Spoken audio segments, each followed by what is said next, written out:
All right, Chiefs Kingdom, I want you to picture this: the ultimate Kansas City Chiefs defense. Absolutely jam-packed with legends from the 1960s to today. Chris Jones and Buck Buchanan dominating the line, Derrick Thomas and Willie Lanier flying sideline to sideline. and a secondary locked down by Emmitt Thomas and Johnny Robinson. In today's episode, we're building the dream team piece by piece. We'll dive into the stats, the stories, and the tough calls to spark serious debates. Whether you bleed Chiefs red or you just love epic football history, Stick around, because if you're not over 60, you might be surprised who makes the cut. let's get started.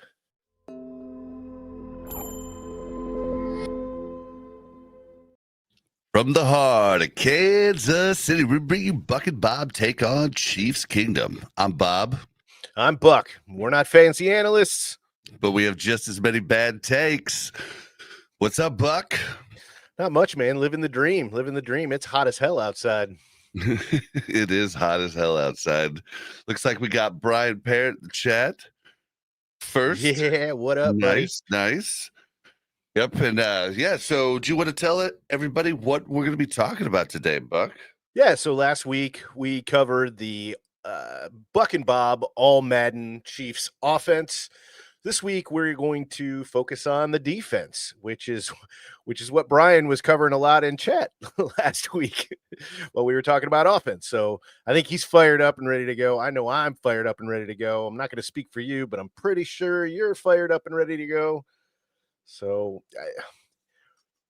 let's do this.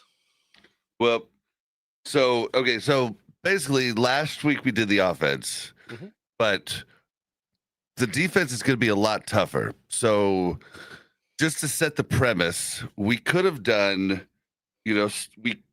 something like where we pick like the 3-4, or we pick the 4-3, or we just pick edge rusher, run stopper, things like that. But I decided to go with, we're just going to build a 4-3 Spags offense. So what this means is people like Derrick Thomas are going to probably be slotted at defensive end rather than linebacker. So just to not confuse people for our current offense, it seemed like the smartest play to do. Because if we're like, oh, well, I'll put this as the 3-4, but yeah, it'd just be weird. And everybody's used to Spags defense at this point, which is a 4-3. So there'll be people moving around. There's definitely, 3-4 defensive ends that might slot in as a 4-3 defensive tackles. There's outside linebackers in the 3-4 that definitely slot into defensive ends. So yeah, and there's a lot of these guys are before our time. They really are. So, we major help. We know the names of a lot of these guys, but not seeing them play on a week-to-week basis and season-to-season basis, and not really, just looking back on some of the video footage from back in the day, there's just not nearly as much as there is today. So we are definitely going to lean heavy on viewers today. So yep. What you we found specifically, Mr. Brian Parrott. Yep, and hopefully HC Chiefs fan said he'd be getting in the house. Hopefully he shows up at some point here too. So, but it was interesting going through and doing the research to bring in, to bring in everybody from the D, because most of the best offensive players are from our lifetime. And then we go to defense and we're like, holy crap, the Chiefs had some crazy defenses. Yeah. Like crazy defensive players. So this is going to be something new for us too, but we're excited to get it going. I just got it done right before we started, so I'm a little flustered, but we're going to get this going. All right. Oh, first off, I have one bit of trivia for you, Buck.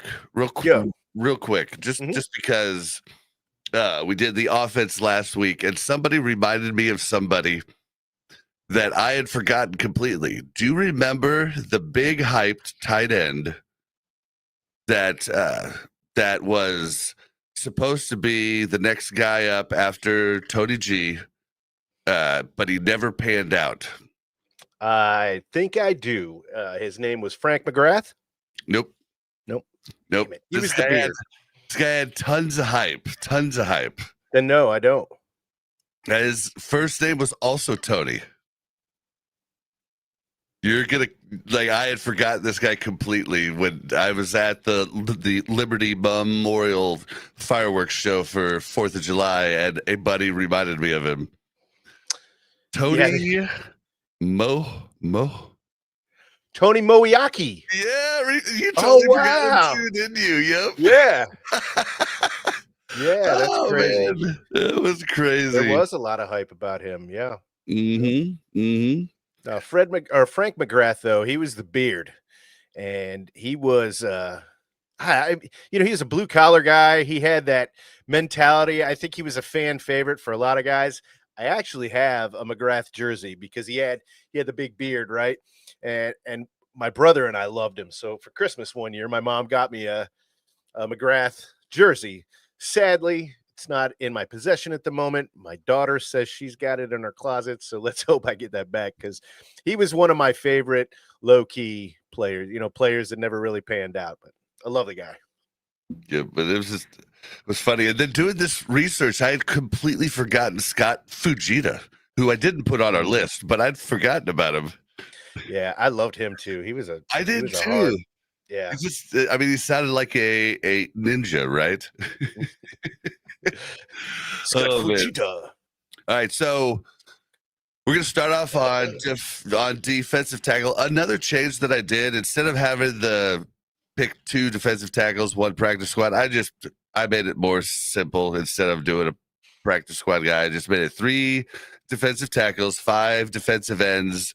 That would be the smallest offensive line room that Spags would use. He wants to rotate 8 at the least, 10, on a good day. Then I did 4 outside linebackers, 3 middle linebackers. It's probably a little big for like Spags offense. He doesn't really use a ton of linebacker stuff, but just thought for fun. But then I did 6 corners and 4 safeties. So that's going to be our little dream team we're going to create. So right off the bat, we got to start with defensive tackles. Does Chad have anybody? Brian, I'm trying to look through all your stuff. Try and help us out as we go through the different tackles, or the different positions. He doesn't have anybody up there for defensive tackle yet, but he's got all kinds of stuff already up there. So he's saying best all time is Dan Saliamua. And then who else did he say? Willie Mays. Willie Mays Hayes. Mays is not on our Willie Mays Hayes. I feel like he was on a different position. Willie Mays. I don't what era was he from? Yeah, there's Jerry Mays.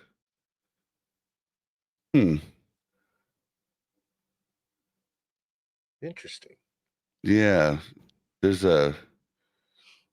defensive end that's Jerry Mays, but I don't see Willie Mays. It's interesting. Yep. Well, Jerry. He said Jerry, my bad. Jerry. He must have just been watching some baseball before he came on here. Had Willie Jerry on mind. Was classified as a defensive end, according to records. But Dan looks pretty good. Buck Buchanan had 70 sacks. Is that right? In 70.5 in 13 seasons and 8 Pro Bowls. Yeah, I think he should be our number 1. He's got a fantastic name. Love it, love it, love it. Yep. If you shortened his last name like you shortened mine to Buck, his name would be Buck.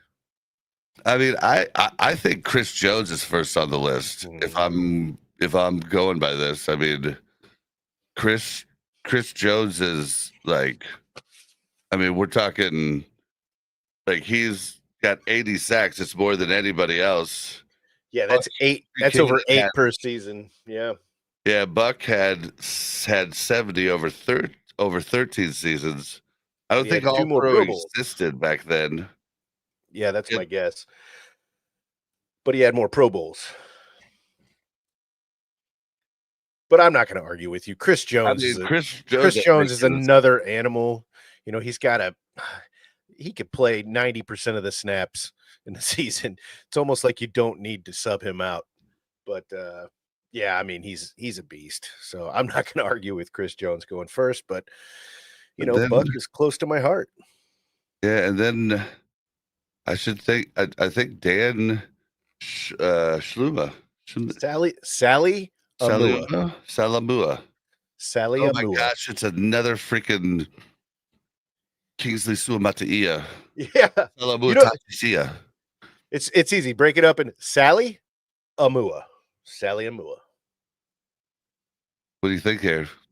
And we don't have a ton of defensive tackles on the list. I mean, we've got Chris Jones, Buck Buchanan, Curly Cup, Dan Shaluma,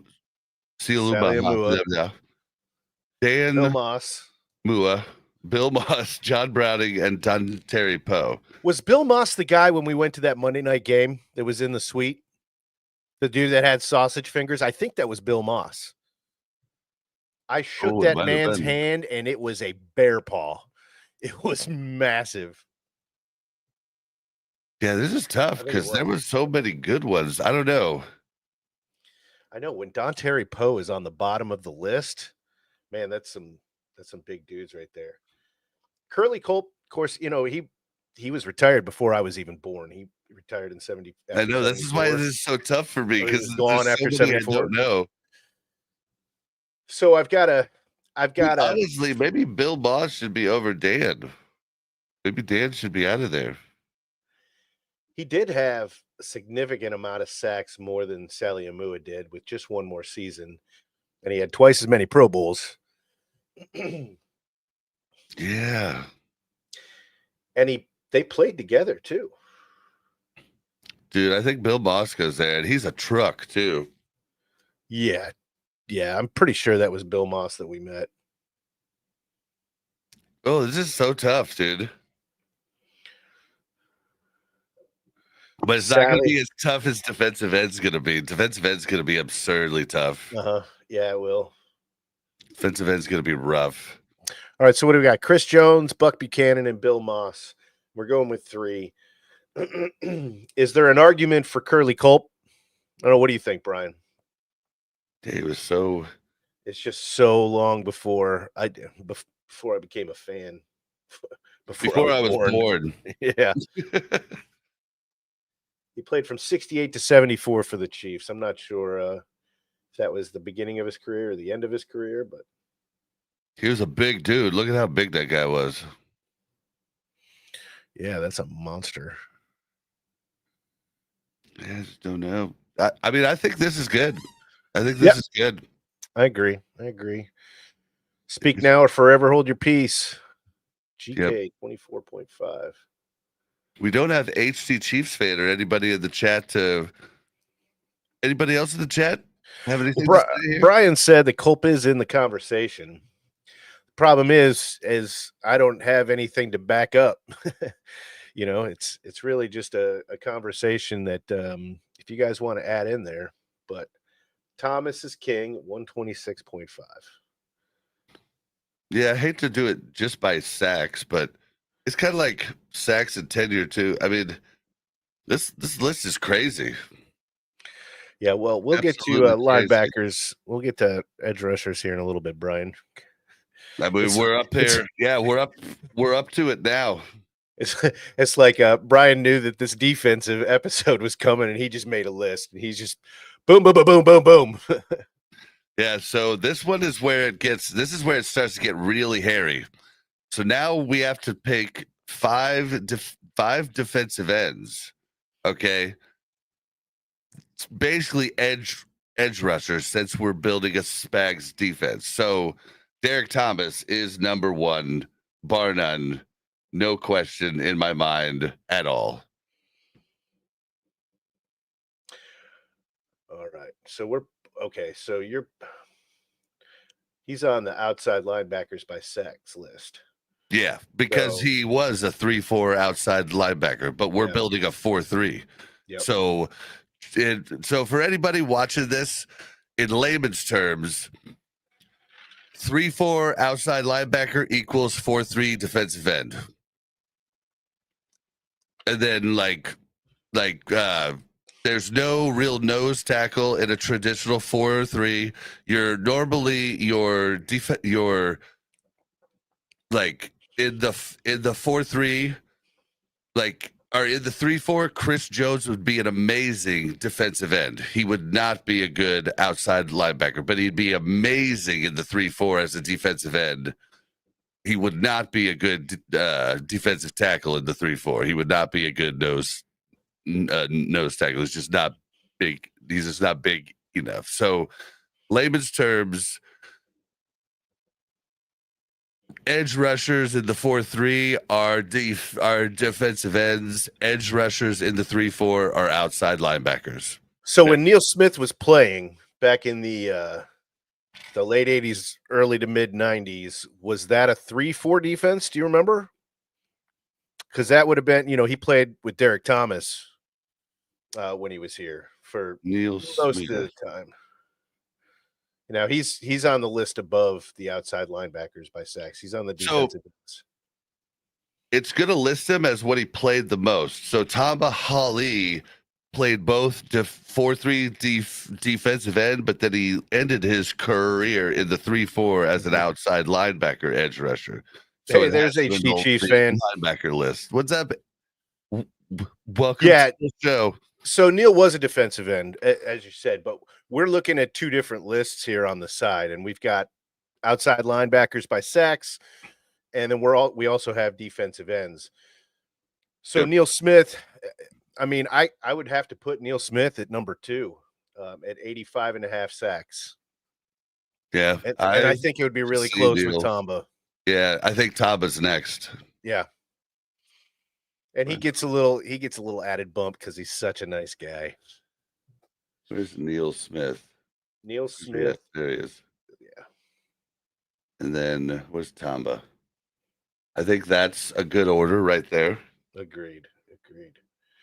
So after that, we've got defensive ends: Art Still, Jerry Mays, or as Brian called him, Willie Mays, Mike Bell. I barely remember that guy's name, and then he was played in the late 80s. I mean, I know who I want next for sure. All right. I think actually he should be in front of Tamba, I think. Are you going to say Justin Houston? Yep. Man, he didn't have as many All-Pros. He didn't have as many Pro Bowls. I know he had 4 less seasons. Sure he was, but so was Tamba. Yeah, I mean, but he was it's just his spark, flamed out quicker. Brian says, Bob, we're going to move Andy Reid to offensive coordinator and let Hank Stram coach. I saw that. That's great. I like that. I like that actually. How can you argue with that? I didn't put coaches on. I didn't do coaches. Maybe we should have, but this is already hard enough. I think Justin Houston goes up here, man. Wait, why? I think he goes in stats of Tamba. The stats are all better for Tamba. Yeah, but Tamba had 4 more seasons and got 11 and a half more sacks in 4 more seasons. I mean, Justin Houston was a monster.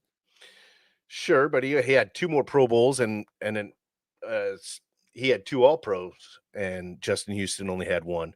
So if you add 4 years to Justin Houston, that would be towards the end of his career. What's the likelihood that he reaches 2 more Pro Bowls and another All-Pro? Just that's a tough reach for me. I still think Tamba goes over Justin. What do you guys think? Yeah, what does chat think? HD Chiefs fan says Justin was good, but I wouldn't put him ahead of Tamba or Willie Lanier. Ooh, Willie Lanier too. Willie Lanier. Where's Willie Lanier? He is a middle linebacker. Yeah, he isn't even in this conversation. No. Yeah, But that'll be for middle linebackers. This is basically defensive end in the 4-3 is basically your pass rushers. So like this whole category, I should have just labeled pass rushers. I really should have. Yeah, you talked about doing that last night. I thought you were. I feel like we need to add more slots. We need 6 defensive ends and 4 defensive tackles. No, because that just makes it easy. No. All right, so chat, we need your help, dude. Like a lot of these guys were before we were like born. So I don't know, man. I feel like Justin Houston was a better talent. Even Tamba said he was a better talent. But I mean, but that's what a humble guy would say. No, I'm sure Tamba would have said that he was better than other people if but like Tamba, if Tamba wasn't on the team and didn't teach him the ropes, Justin Houston struggled to begin with. Tamba took him under his wing, and once Tamba showed him tech, then his athletic prowess just came out, and Tamba talks about that, he's proud of it. I don't know. I still feel that Tamba's better. So far, we've got 1 vote for Tamba over Justin with HD. You talked me into it, unless chat goes a different direction. You talked me into it. HD Chiefs fan said, "My eyes can't see those microscopic pictures. I'm too old." Yeah, the problem is if we made them any bigger, we just wouldn't have room for everything on the screen, sadly. Yeah, I mean, Brian says Tamba is the best defensive end. Oh, that's good. See, we could do that, but then I'm going to be scrolling back and forth, and that's going to annoy the shit out of people. Yep.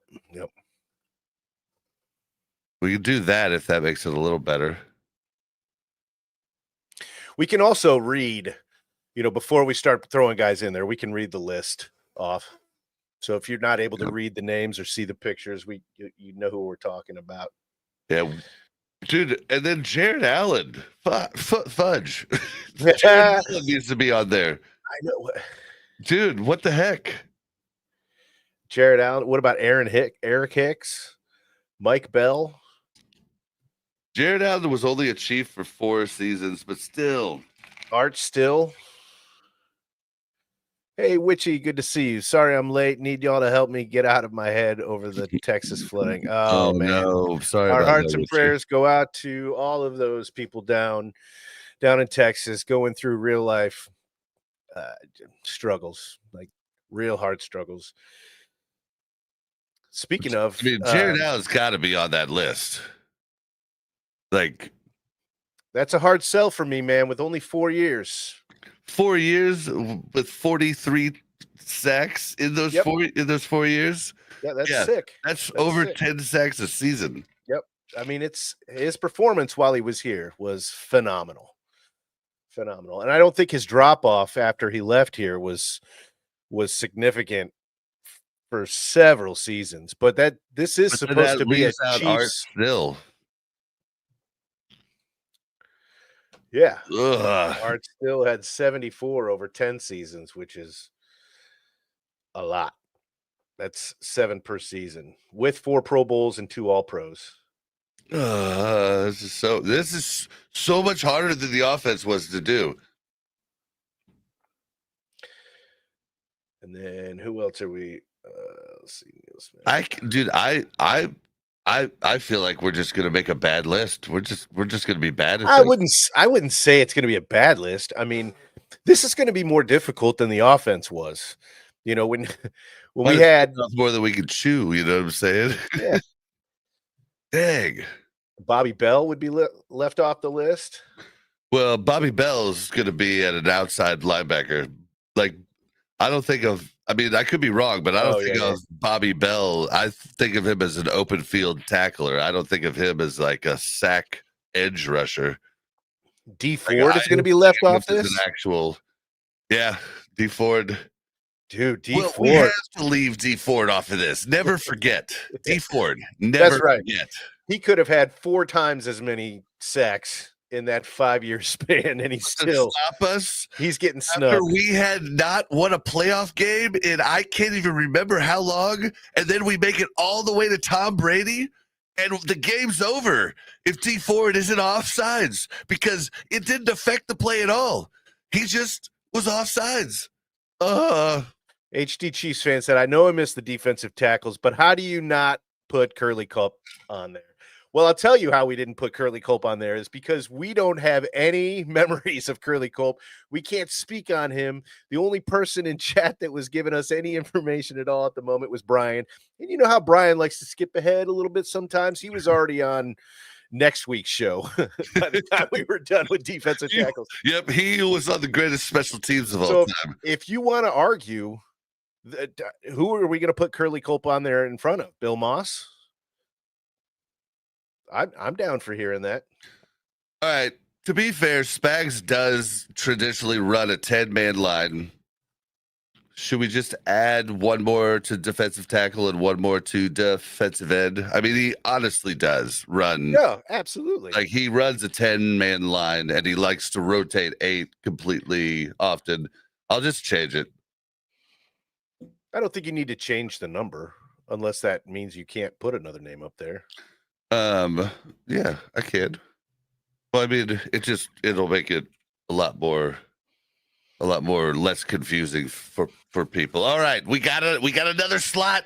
All right, slot for defensive tackle. So here is HD Chiefs fans' argument. Culp is a Hall of Fame member. He is definitely. Played in a different era. I still don't think any of these guys rack up to Chris Jones, but like if they were to play right now, I think Chris Jones puts them on their ass. But I could be wrong. There was a bit different tough, like the toughness was higher back in the day. Yeah, it was a completely different game. Like these guys would cut fingers off to keep playing the game. Like, you know, they'd be like, just cut it off. All right, so where does I don't think Curly Cup gets in front of any of these guys, even though he's Hall of Fame. I think this is still right. Yeah, the only I could see him being in front. Well, I mean, he had. We don't have his sacks total. That's the sad thing here. HCC said that's probably true. I would love Chris Jones, and he deserves to be on there. But Culp would bench press Chris Jones. That's a big boy. Chris Jones is a big boy. You got to be a big boy to bench press that. I don't know. Anybody else? Witchy, do you have anything to weigh in on the defensive tackle thing here?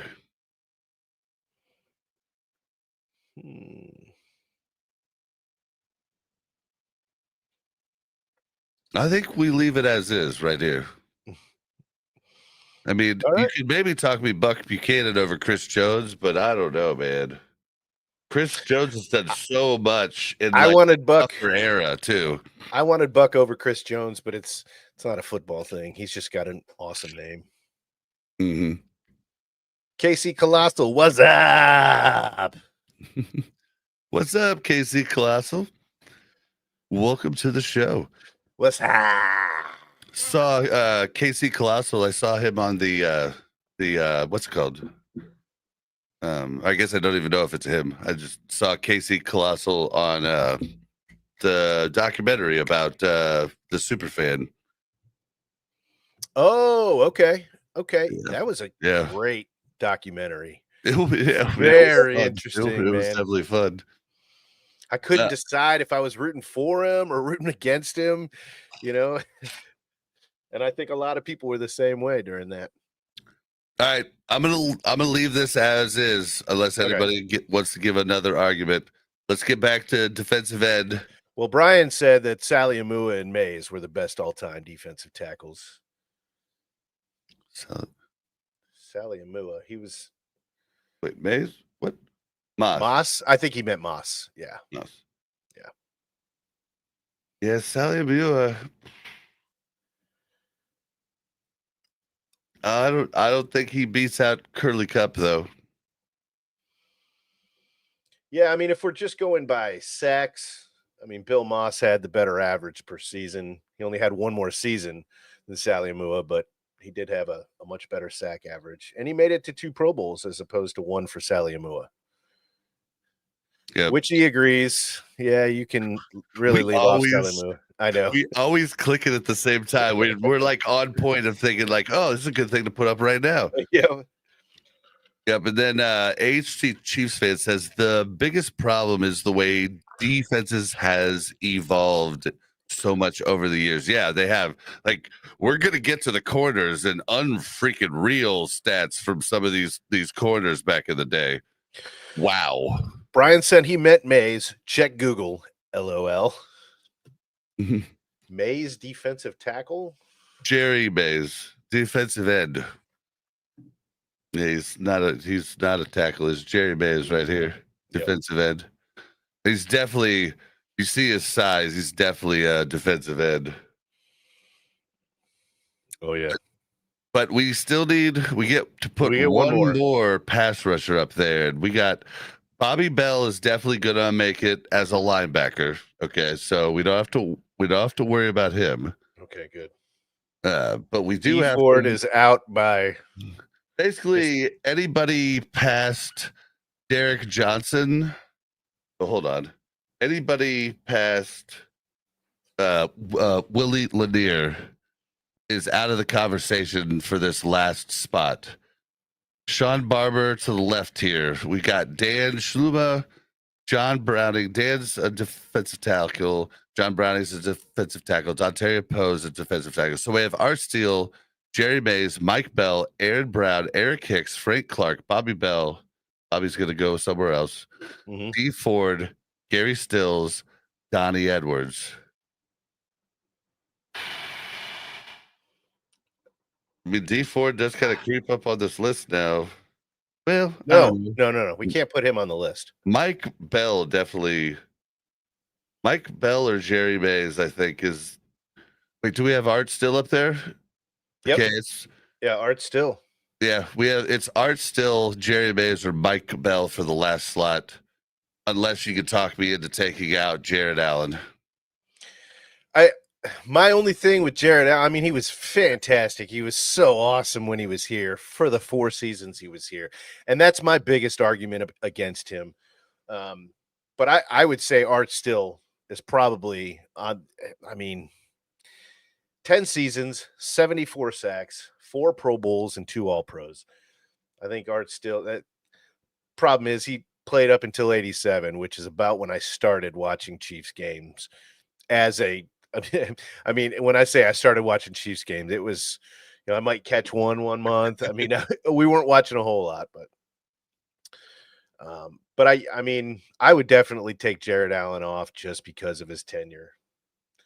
All right, Jared Allen's off the list. I think that guy was a bright spot in a dark era, man. He was a bright spot in a dark era, and it's not his fault that he left. It's the evil man's fault. Witchy says, stop saying that name. That's the second time Witchy said that. Is it the D Ford that you want us to stop saying? Because I agree. It's either that or Jared Allen. Yeah, see, so Witchy, you came in late. That was what we talked about at the start. We struggled with, should we build a 3-4 D? Because that's really the 3-4 is where most of our stars are. But we decided to build a 4-3 just like Spag's defense. So we're having to move players. I mean, literally almost all of our guys on our defensive tackle list here. Neil Smith is the only true 4-3 D end. Tamba did play 4-3 D end, but Justin Houston and Derrick Thomas only played 3-4 outside linebacker edge rusher. So we're kind of like moving stuff all around. Yeah, it's a hard call. I mean, you could change the list just based on being a 3-4 versus a 4-3. So we kind of had to do the best that we could to get the great players on this all-time team. Dude, I gotta Luckily, put Jared Allen back on here. Come on, man. you didn't put Art Still on there yet. You didn't put Art Still on there yet. Art Still absolutely deserves to be on that list before Jared Allen. Okay, so Jerry Mays and Mike Bell are the guys we're leaving off the list. I think Jerry Mays should make it over Jared Allen. What'd you say? Say that one more time. I said I think Jerry Mays goes on that list over Jared Allen. What does Chad think? Jerry Mays or Jared Allen? And we'll put Jared Allen back here. Which he says, once a Chief, always a Chief, except E. Ford. Agreed. Yeah, Brian. So Brian says this is supposed to be an all-time great team by position. Yes, and so we would have to leave linebacker in a 3-4 is basically a 4-3 defensive end, but it's a lot tougher job. Like basically, if you could build a team like this in the 4-3, you'd be unstoppable. So so I even talked to one of the Chiefs coaches at the dog park just a few months ago, and we were talking about it, how they wouldn't even look at certain linebackers because they're 3-4 style outside linebackers. They're going to cost so much more than a 4-3 edge rusher, like because they can cover and rush the passer. And that's the thing about the 3-4. You don't know which outside linebackers coming in a no blitz situation. So the 3-4 is definitely the more more confusing defense. Like Spags has a pretty sophisticated 4-3, probably the most sophisticated of any of them, but it's not even close to a 3-4 defense, how sophisticated and crazy that could get. I'd like to give honorable mention. I know he's not going to make the list because he's only got 3 seasons with the Chiefs, but Frank Clark came in and made a huge difference to this defense in a time that we really needed it to get that first Super Bowl victory. So honorable mention to Frank Clark. If you're listening, we love you here in Kansas City, buddy. Anybody in chat have any qualms about Jared Allen here on the last spot? Me. I said chat though. I think you're crazy. Jared Allen was a beast, and he was a game changer for 4 seasons. Huge bright spot in our team, and our fan favorite, horrible general manager forced him out because he didn't like him because he was Whiskey Tango. That's all speculation. I have no facts to back that up. Yeah, can I get some stats for that? Brian says Thomas couldn't cover. He was like Jones, regardless of roster listing. He lined up where he could win. Yep. He would line up as middle. He basically like really changed the whole. He brought the 3-4 back into,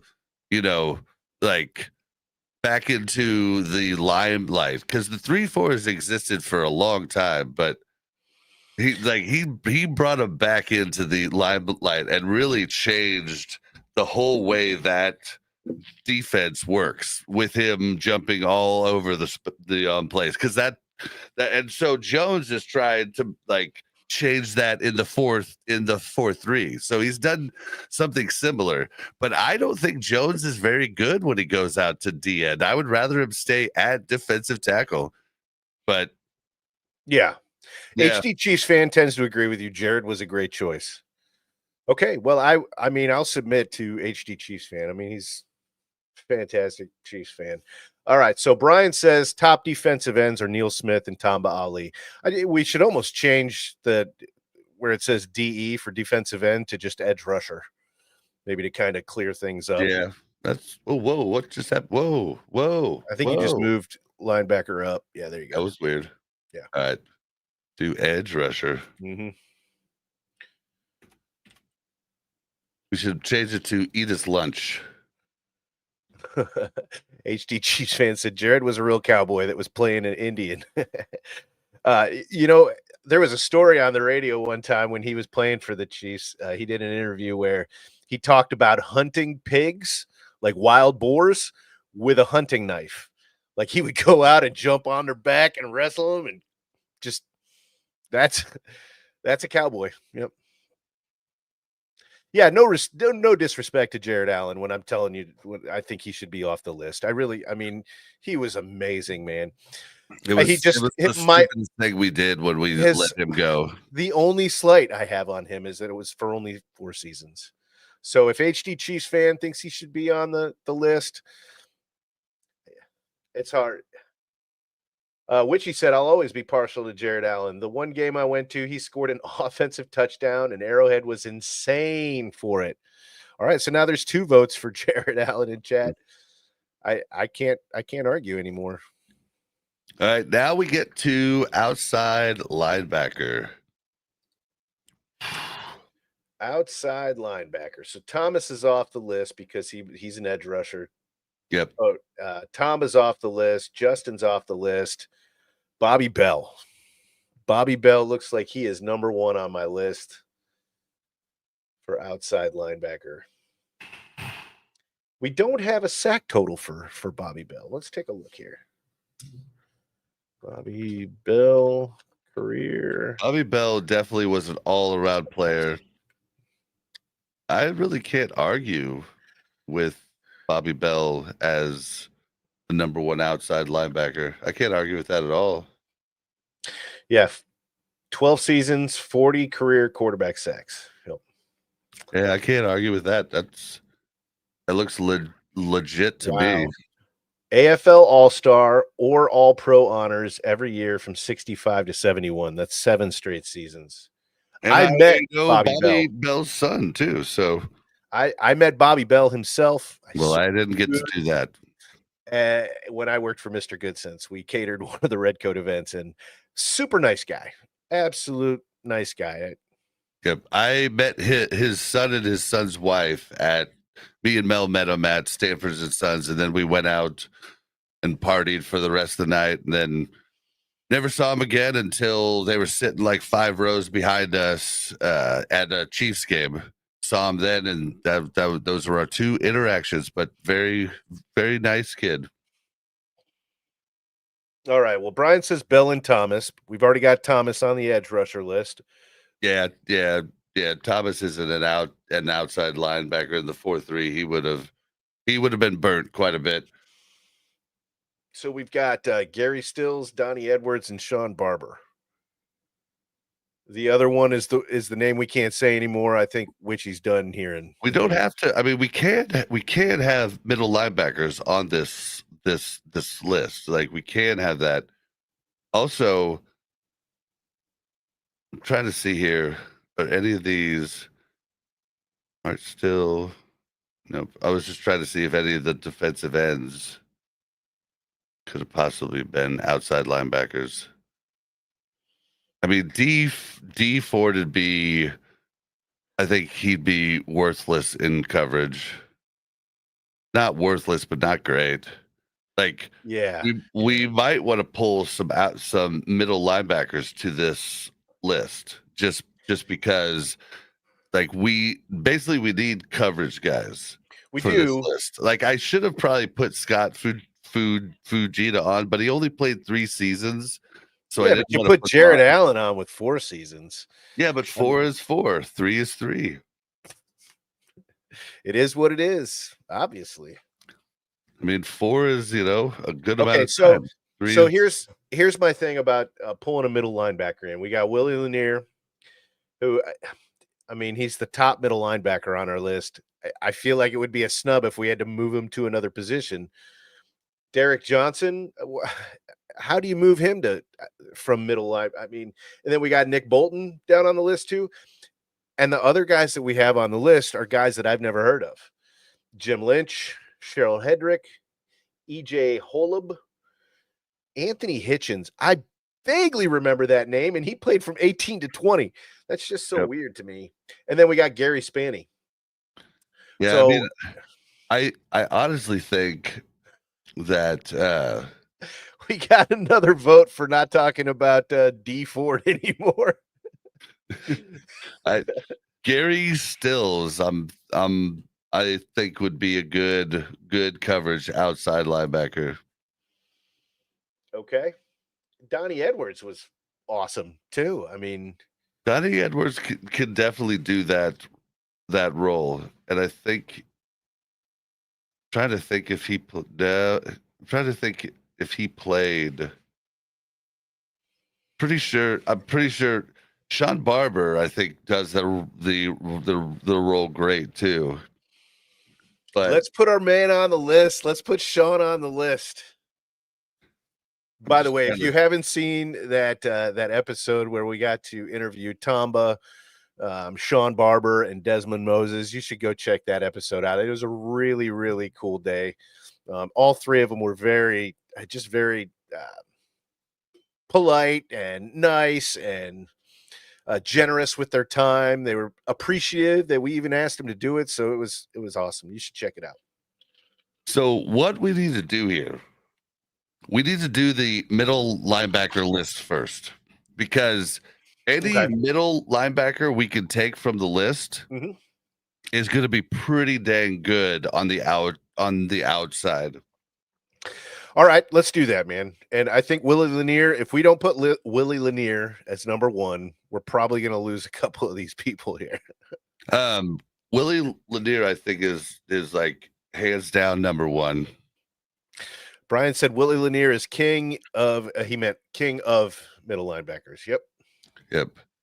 When I first saw the MLB, I read it as Major League Baseball. I'm like, what does this list have to do with? Oh, middle linebacker. Okay. See, and And then he said it in all caps. So he was yelling, Willie Lanier. all right. So then at that point, I think it's Nick Bolton, then Derrick Johnson. Nick Bolton is a stud, and I've been going back and watching like tape and everything. Dude, people just like have short memories. Nick Bolton saved Super Bowls. Nick Bolton's the man. He's got a freaking photographic memory. Like He was everybody's solely talking about responsible for every 2 or 3 wins last season. yeah, he runs the D. Like that's what your middle linebacker needs to do. Like it's nuts. They talk about him in coverage, but if he's covering a freaking wide receiver, that's Spag's fault, not his fault. You know what I mean? Like he's not going to cover that. If you actually look up PFF stats, he was in the top 5 PFF stat wise of all middle linebackers in the league. Okay, the only problem I have with that argument is just like saying, well, if you took out that fumble that he had in the second quarter, then his stats were incredible. Well, you can't take that out because that was part of the game. You know, if Spags puts him in coverage, it's part of the game. But I'm not going to argue that Bolton shouldn't be number 2. But if Dejo doesn't make this list, Looks I'm gonna like be heartbroken. looks like Brian. I mean, Dejo, if he didn't make it, would make it as an outside linebacker, easy peasy. 100%. But at that point, I think he'd. Here, you got to read Brian Parrott's comment in character. I don't remember how to do that voice. I only saw look, I love Adam Sandler. So Little Nicky, I watched that movie, but only once. That's the only Adam Sandler movie I watched once. But he said, Derrick Johnson is the current all-time tackles leader. Sorry, Little Nicky. Oh my god. He's yelling a lot today. Brian he's fired up. Brian's getting fiery. Yeah. He's getting fiery. Yeah, DJ's gonna be up there. But do we want him as a middle linebacker or an outside linebacker? I want him as. Do we want him as a Mike? Do we want him as a green dot? You want to have your smartest players here as your green dot, not your most athletic, your smartest. He's got to be athletic too. I mean, all these guys are athletic. I mean, Yeah, they didn't but make you it to the don't NFL. You don't want your most athletic person unless he's middle. also your smartest person in the middle. You know what I'm saying? Yep. And if you can get both of those, then You got the genetic lottery. Derrick Johnson with 1,262 tackles. Wow. That's a lot of tackles. It's a lot of tackles. I mean, I'm not going to argue that Nick Bolton shouldn't be over Dejo, but I think both of them need to make their way on this list as middle linebackers. And then we can throw some love to some of these other guys for outside linebacker. Okay. Let's see. Okay. I like that. Well, so, but do you have Derrick Johnson over Bolton, or I do. Yes. I But have Nick Bolton over Derrick Johnson? Let's get some votes from chat, guys. Let's get some votes from chat. Let's get some tiebreakers in here. I don't want stats. I want what you want. Bolton greater than Johnson, or Johnson greater than Bolton? Which he said, imagine if Nick Bolton came up under Willie Lanier instead of Anthony Hitchens. Man, I'm having a hard time remembering Anthony Hitchens. I am too. I really am. That's so weird, man, because we're talking Patrick Mahomes era here. And Yeah, I mean, just I was glued. I remember hating our like linebacker core, and I remember Bolton coming in his rookie year and telling everybody, dude, this dude's gonna be a star. I don't know his name because his dreads hang low, but I just know his number, and he's gonna be That's right. star. I don't know his name because his dreads. It took me forever to it took me like 2 or 3 games to find out his name, because that was when I wasn't like Googling players and stuff like I do now. All right. So Brian says Lanier stands alone, and I think that's pretty much the sentiment of everybody in this conversation right now. Yep. Then he says Johnson over Bolton. And I think that's just because of body of work. And HC Chiefs fans say. Which he just says Hitchens was forgettable. And then HG Chiefs fan says Nick may move ahead of some at some point, but as of today, he is on there, but not ahead of them. So I think that okay. Looks like chat has spoken, unless we're going to get a new chatter in here. It looks like Brian, Witchy, and HD Chiefs fan are the votes. So looks like 2 out of the 3 voted. Oh my God. Brian said Willie Gay makes Hitchens look like a WNBA player. Dude, you got me cracking up, buddy. The WNBA is more fun to watch than the NBA right now. Yeah. Absolutely. Tell me I'm wrong. No, you are. Oh, but I feel like it's one of the reasons is a really bad reason, but it is. It's they're fighting. They're feisty. Like, and well, one of them's super feisty and one of them's really good. All right. Not that the rest of them are. I mean, they made it to the WNBA. You got to be good to make it there, but yeah. See, so, but the problem with Willie Gay, awesome outside linebacker, could never play the mic ever. Dude was a fantastic physical specimen, but always in the wrong place, always not understanding the playbook, always like there's a reason we didn't bring him back. It's just the truth. Yeah. Asa looks like a mix of Bolton and him, though. Like his, you know, not as physically gifted as Gay, but has the brains of Bolton. Maybe not all the brains, but like he's kind of a mix between those two players. So I am excited to see Bossa going. All right, so we have our 3 middle linebackers. Now we can do the last 2 outside linebackers. So the choices we have here for this is I don't think that helped. Edwards, Sean Barber, Jim Lynch. I don't know Jim Lynch well. Got 1967 to 77. Jeez. Yeah. And then Cheryl Hedrick, EJ Holub, Anthony Hitchens, which I think from the conversation that we've had over the last 10 minutes puts him out of the conversation. And Gary Spanny. And then Tracy Simeon. Where the heck is Tracy Simeon? I don't see him on the list. Wait, I don't either. Is he a defensive tackle? All right, HD Chiefs fan wants Jim Lynch. Jim Lynch, huh? Mm-hmm.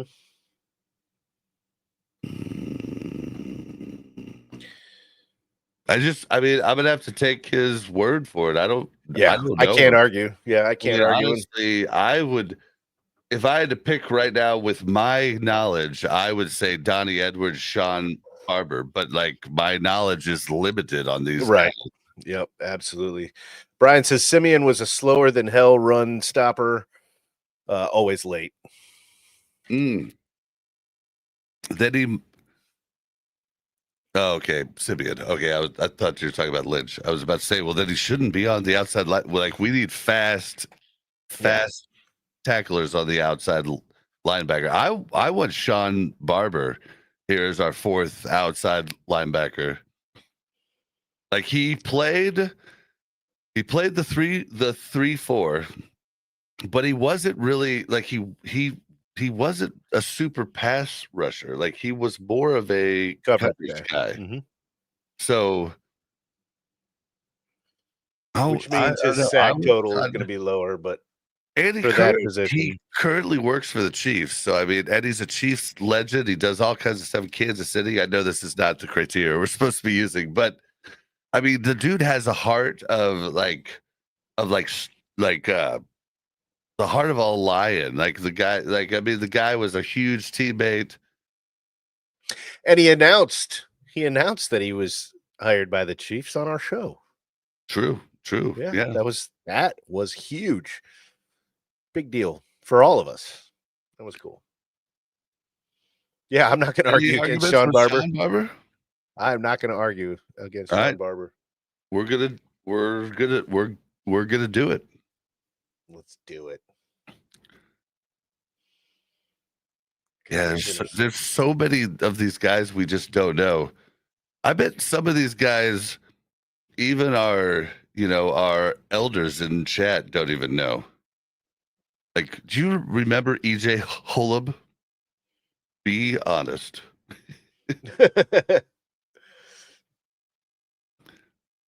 But Yeah. he had like a career.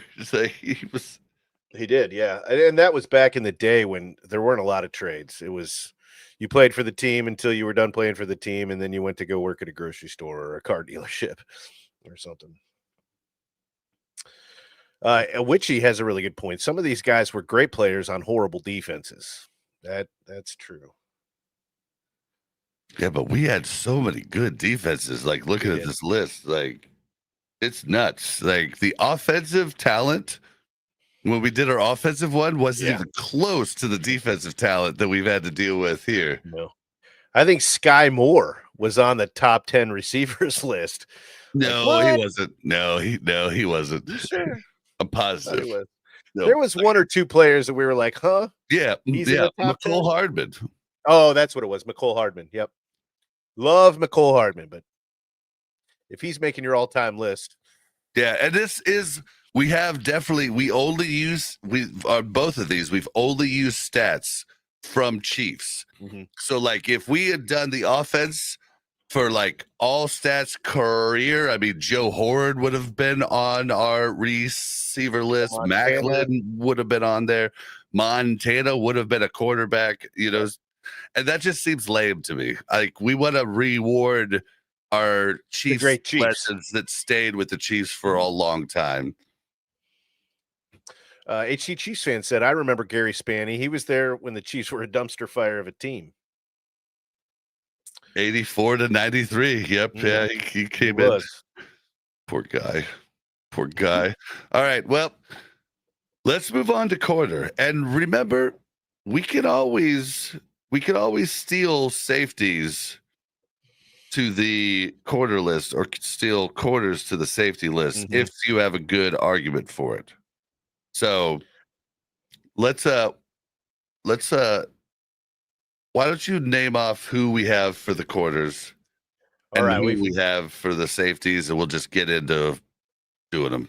Okay, so for corners, we've got Emmitt Thomas, Albert Lewis, Kevin Ross, Dale Carter, Brandon Flowers, Marcus Peters, James Hasty, Legarius Sneed, Charvarius Ward, and Mark McMillan.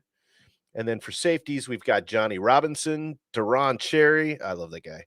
Gary Barbaro, Bobby Hunt, Greg Wesley, Lloyd Burris, Eric Berry, and Tyrann Mathieu. Tyrann The Mathieu. honey badger. Yeah, man, he was pivotal too.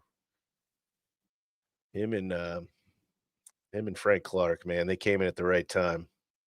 It was amazing. We were all defense and tight end. All defense and a tight end. That's what it was. Said that's why Joe Montana was disgusted. It's crazy though, because Joe's like, what was Joe? Joe, as far as Kansas City quarterbacks go, Joe is the 1, 2, 3, 4, 5, 6, 7. He is the 8th best Chiefs quarterback according to yards and TDs in the entire history of the Chiefs, with 2 seasons. At the very end of his career. Yeah. Without Jerry Rice. Unbelievable. So, I mean, we had such a chance to make it. It was. Yep. Let's not hash it. Let's not bring it back up. Let's just hope the same thing happens to Aaron Rodgers this year on the Steelers. Can I get a what? What? All right. So we got an HD Chiefs fan. Says Emmitt Thomas is number 1.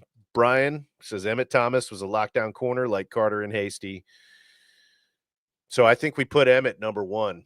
And now he was before my time too, but you know, when 58 interceptions in 13 seasons. Are you kidding me? Ridiculous. That's out of this world. Like, the league was just different at that time, but we still have to respect it.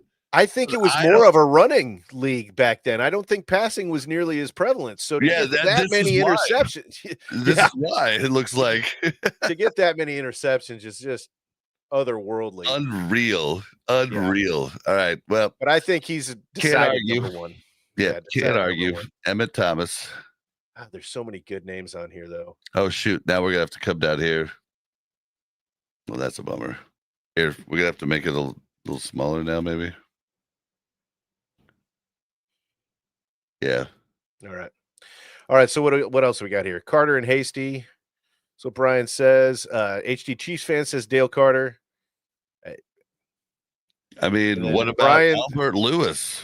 I know. 38 INTs, 4 Pro Bowls, 11 seasons with the Chiefs. Kevin Ross, 84 to 93, 10 seasons, 30 INTs.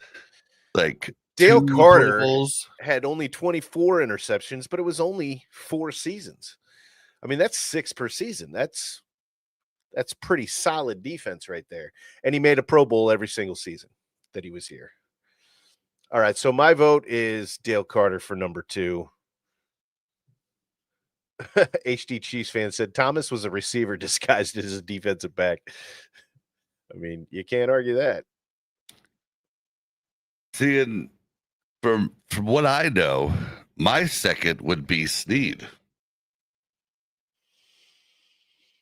I mean, Snead, he was just all over the place. Was a lockdown corner. People just wouldn't even throw to his side, you know. So like, it's so hard to choose this, but nobody wants Albert. Nothing. No love for the old timer. Lloyd Burris. Yeah, Brian wants Lloyd Burris, but he's on the safety list right now, so we're going to hold off on that. Which he said Snead was a playmaker. 100%. So I think we put Dale Carter up there number 2 and maybe give Legarius. I mean, we got 6 guys to put on the list. I think Legarius is going to make that list.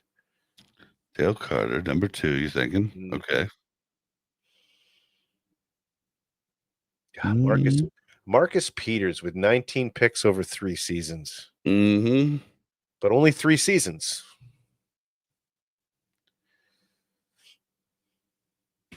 I mean, he was a ball hawk.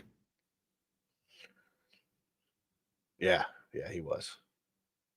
This is so hard. It's unbelievable how hard this is. We've had so many great defensive players in our lifetime here. Yeah. I All mean, right, so Brian says Snead is 4 after Carter. Well, right now we've got Carter at number 2. yeah, I think like I don't see how we could leave Kevin Ross and Albert Lewis off of the list. What about Trent McDuffie? I almost feel Well, like he should be on the list. yeah, but he does. I mean, he only has 2 picks in his entire. See, that's what I'm saying. That's where Snead pops in, but like they, back in the day, they didn't even track pass deflections. So like we can't even look that up on the older guys. Yeah. Like this is a whole feeling thing. Which he said, to be fair, I was a little girl when some of these guys played, and defense was just the big guys in red in my mind. Yeah, that's very fair. Brian said, I got to avoid Peters in that part of my life. Yeah, I don't want to put Peters on the list. I just want to snub him out of disrespect. The guy had such an attitude and thought he was God's gift to football. Well, and he had a lot of picks. He was a ball hawk, but the problem is it's what a lot of people are scared Noel Williams might become, is a guy that gives up his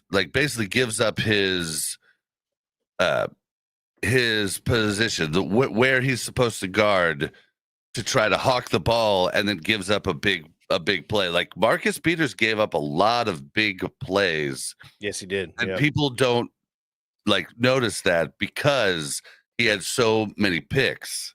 So yeah, I don't know. Said Marcus Peters was the absolute worst at tackles, so he can kick rocks, in my opinion.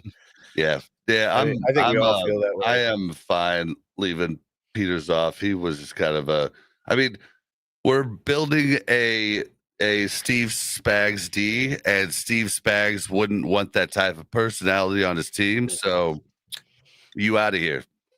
Yep. Can you just delete his picture? Well, I wanted to have him on there so we could, just like I had D Ford on. Yeah. I knew we weren't going to pick him, but I wanted it to incite anger. And it does. It does.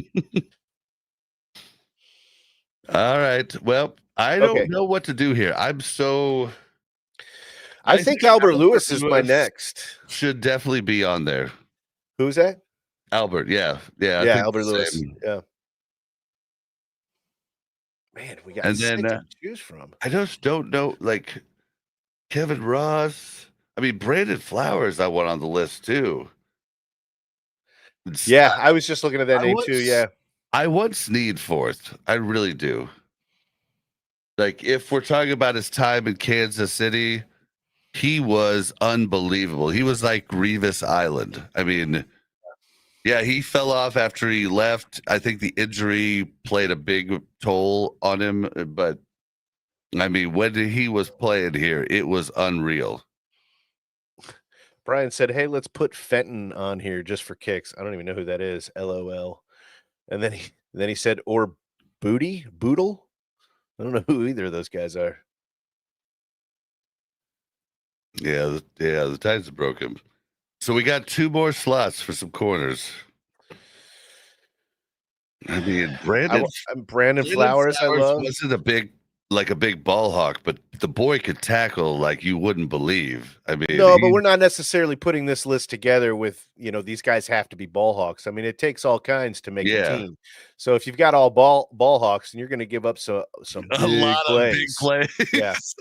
So you can't have people running into each other. Yeah. So you can't have that. But I mean, Brandon Flowers, dude. Yeah, James Hasty. Let's see. Yeah, we got him on there already. Okay, I'm gonna do Brandon. Yeah. There you go. You like it? I do. I really do. Maybe let's keep it at 5 for now. Let's go through the safeties and see if we want to kick one of the safeties up, and then we can come back and finish that list off.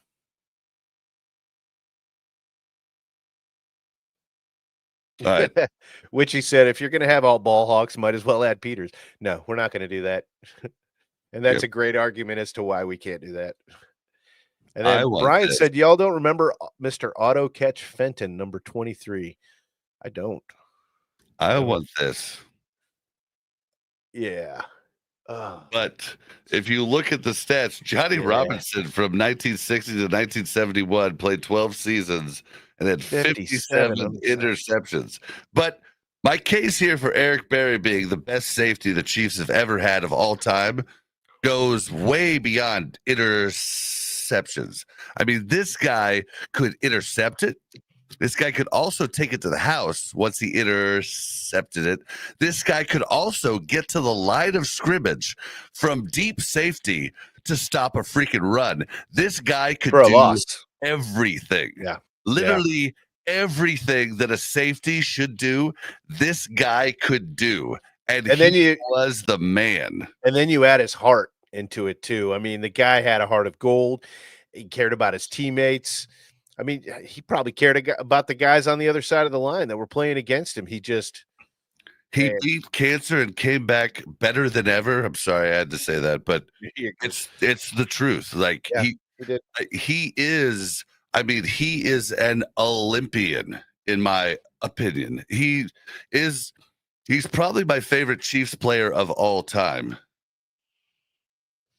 All right, so HD Chief says Deron Sherry was 1, and then Barry, and my son is friends with Eric Berry. Oh, that's awesome. Well, tell your son to tell him that I truly believe he is the greatest safety, like maybe even to ever play the game, dude. Like watch his career clips and you'll see he could do everything. Like you talk about safeties now, and you're like, oh, they're good at this, or they're good at that, or they're good at this. They can play strong, they can play free. He could play everything. Brian said, this is how Brian makes it relatable here. Fenton was the Lynn Elliott of quarterbacks. That's awesome. Remember who Lynn Elliott was? The guy who missed the field goal? Was it like 92, 93, something like that? Oh yeah, man, buddy, you guys bring back these bad memories. Like I had forgotten that we had gotten rid of Joe Horde, and he had gone on to become like a great receiver until I saw it in the comments and I was like, oh my god, we did have Joe Horde. So Witchy's list is Eric Berry, Tyrann Mathieu, Justin Reed, and Deron Sherry. Oh, how can you argue with that? I mean, yeah, Reed didn't make our list, unfortunately. No, he didn't. I mean, the problem is Johnny Robinson and Deron Cherry had crazy good careers, and Gary Barbaro had crazy interceptions too. Bobby Hunt. Hey, that's another Bobby. I know. I was going to say that's sweet. I'm surprised you didn't recognize it till now.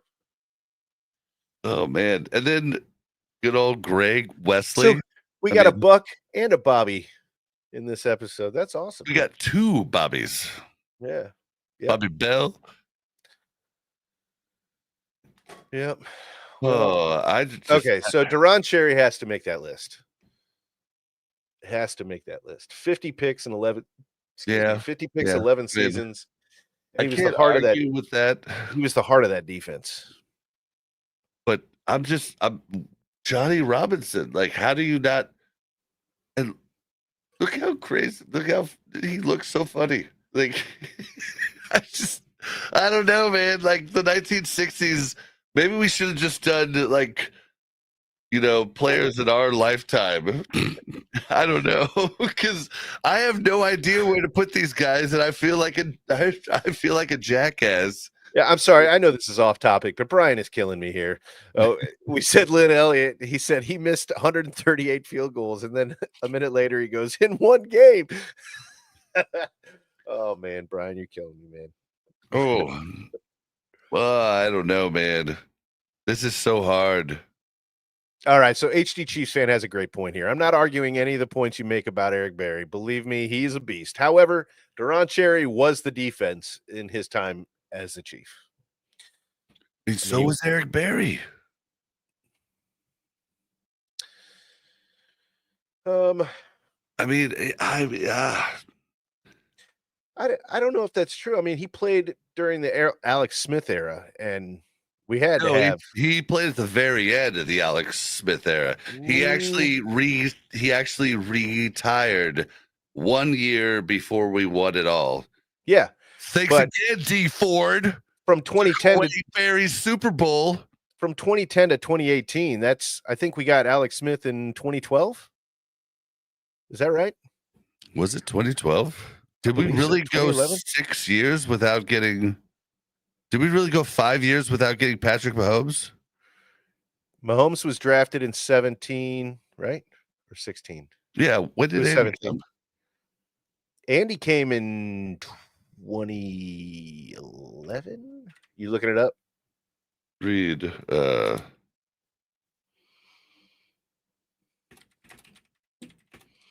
Which he said, "Thank you, Brian. Your snark has had me laughing. Haven't been here since the 4th." Yeah. Brian's got a lot of people laughing. There's stuff he says that we don't put on the chat here that just, I mean, if you ever see me like while Bob's talking and I just start laughing and it isn't because Bob said something funny, it's usually because Brian is saying something. Yeah. All right. Yeah. So Andy 17 Mahomes. So he started in 18 and then we won the Super Bowl in 19. Yeah. The maths out. Okay. So I want to say Andy Reid started in 2012. So it's his 12th season right now. So why can't I just, guys, when did Andy Reid leave the Eagles? He left the Eagles in 2012, came to us in 2013. Okay. Damn. So Alex Smith did he come that same year? Yeah, I think he did. I didn't even realize we had so many years with Alex Smith. Ooh. That is crazy. I started to lose hope during the Alex Smith years. I love Alex Smith as a leader. Yeah, we had him for 5 years. But I knew that with Alex Smith here, we weren't going to win any championships. And I was really getting tired of it. I really was. So what's crazy is I just don't remember that I spent 5 years saying, like, I literally every draft was like, all right, dude, if Andy takes a quarterback, we know we have the quarterback of the future. And the first draft he had, he could have taken Geno Smith. And I was like, this might be it. He's kind of similar to McNabb. This might be it. And he didn't take a quarterback. And I was like, all right, we didn't get our quarterback of the future. But next year, if he takes a quarterback, that's going to be our quarterback of the future. And then he didn't do it again. And then finally, he took one. And then I was like, yes, it's our quarterback of the future. And then he didn't start the whole year. It's the first time the Chiefs have taken a quarterback in the first round since 1983, I want to say, Todd Blackledge. And that was a massive letdown. And I think the Chiefs were just like, we're not going to make that mistake again. Yeah. Until Andy Reid came in. Yeah, I knew he brought Alex Smith the first year, but for some reason I thought Alex Smith only played 3 years for us. That's crazy. That time just like condensed for me. That's weird. What's crazy is doing this podcast. Going forward, I'm going to remember everything exactly how it was, because that's the difference. Like now, this is my obsession. That's true. When I have an obsession, it is. You guys knew how many hours Bob put into watching footage and looking at stats. It's kind of crazy. I don't have that time. I have a full-time job, so I couldn't possibly put in that time. So thank God for Bob there. But yeah, it's a sickness. Like I could tell you every single thing about WoW Classic, like before this podcast, but now this podcast is my life. And Witchy, I couldn't agree with you more here. Thank heavens they didn't pick Geno. I don't think they had any intention of doing that. I don't think that they had any. Well, that's the thing. False hope of Alex Smith taking him to the Super Bowl, but I think he was like, all right, I got a guy that can play and manage the game for me, so we can build a team. And then when the guy comes, the guy that we think is the actual future quarterback of this team, that's when we're going to take him. And I think it probably took a little bit longer than they originally intended. Than they had hoped, or maybe there was guys that were in there that they thought they could take. All that I remember telling everybody is, if Andy takes a quarterback, in the first round, that's going to be our quarterback of the future. And then it just kept not happening. Yeah. Yeah. Like, so I told everybody, I don't know what Geno Smith is. Like, I don't watch college ball, but if Andy takes him, I know he's going to be good. And that's when he took Patrick, I was like, dude, Pat's going to be good. And then Pat didn't play that whole season. I was like, he was learning. He was taking it all in. Yep. Andy's learning that offense. Andy's, I do believe we're smarter on Chiefs than the ESPN and everybody except for, Nick Wright. We're smarter on Chiefs than most of the big fancy analysts, but we're not smarter than the actual guys coaching the team. And we're not smarter than the actual head coach and any of the scouting guys, any of those guys. But we are definitely smarter than the top analysts as far as Chiefs, Chiefs right. only. But they know the game of football better, but we have a pretty good grasp on the Chiefs as a team. Yeah. Yeah. When Bill Belichick was like, who is this Nico Remigio guy? We're like, Chiefs fans been talking about him since freaking training camp. What are you talking about? But yeah, let's get back to this. We're almost done. I don't know what to do here. I don't know. I want to just leave it up to the chat. Like, as long as Eric Berry's on the list, I'm good with it. Buck, why don't you try to sort it out? I have to go AFK just for a second. I'm so sorry. You're good.